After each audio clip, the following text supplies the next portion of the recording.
All right, we've cut across to these live pictures. Prime Minister Narendra Modi, who had met with President Zelenskyy, he is in Kiev, and this is a historical meet as Prime Minister reiterating on that very important message. This, despite the fact that we understand that India has been neutral as far as the Russia-Ukraine conflict is concerned, but Prime Minister Narendra Modi, who has gone on to say that India hopes that peace prevails in Ukraine at the earliest. Keeping you ahead on Prime Minister's visit to Kiev, where Prime Minister Narendra Modi is holding this very important bilateral with Ukrainian President Volodymyr Zelenskyy.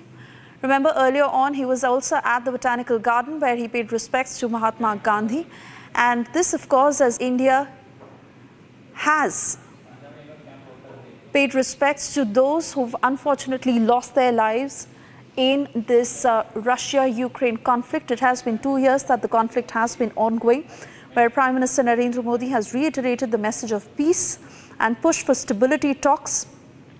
Remember, Ukraine happens to be an important partner of India, and on the agenda of this meet is also possibly defense ties, India's balanced position on the war, and a boost likely to industrial ties. We had shown you pictures of Prime Minister Narendra Modi, who received a very warm welcome from the Indian diaspora, and Prime Minister personally interacting with the Indian diaspora. For the moment, I want to cut across to Abhishek Kapoor, Senior Executive Editor, who has been tracking all the details on the ground as far as this particular meeting is concerned. Abhishek, while we have been telling our viewers what's on the agenda of this meet, what really transpired between the two leaders, and how is Prime Minister's visit to Ukraine panning out?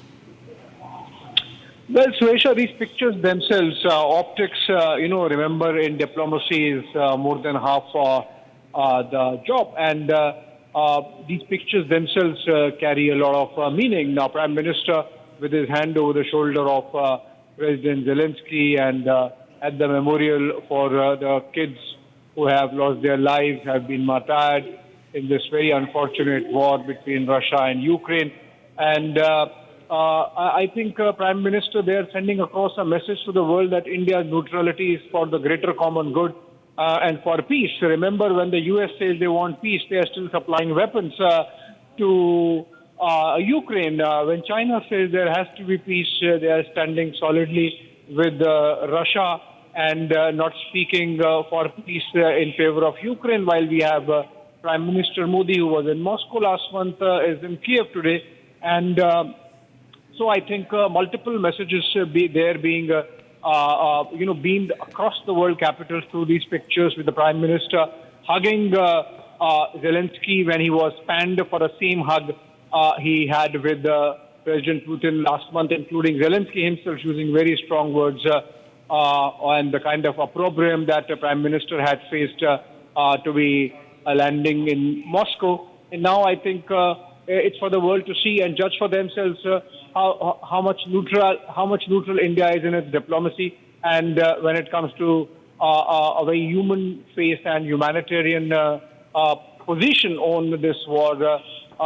Is there anyone else close to India's position? So I think the fact that it's not a zero-sum game in terms of relationships, the fact that Prime Minister possibly could have carried some message, like he did in the case of Putin, telling him that this is not about war and a solution in a battlefield, and the fact that he condemned, sitting next to Putin, the use of missiles, which led to the death of kids, 5 kids in a hospital in Kiev last month. Prime Minister to be, at the memorial and to pay his respects and his homage to those martyred children. I think this is about a very statesmanly position being taken by India in the Committee of Nations. All right, Abhishek, many thanks for getting us those details and, of course, taking us through the latest, the meeting that marks the significance of not just the message that Prime Minister reiterates time and again when he pushes out a message of peace, but also the neutrality that India maintains. And we'll keep coming back to you for further updates on Prime Minister's visit as he is in Kiev.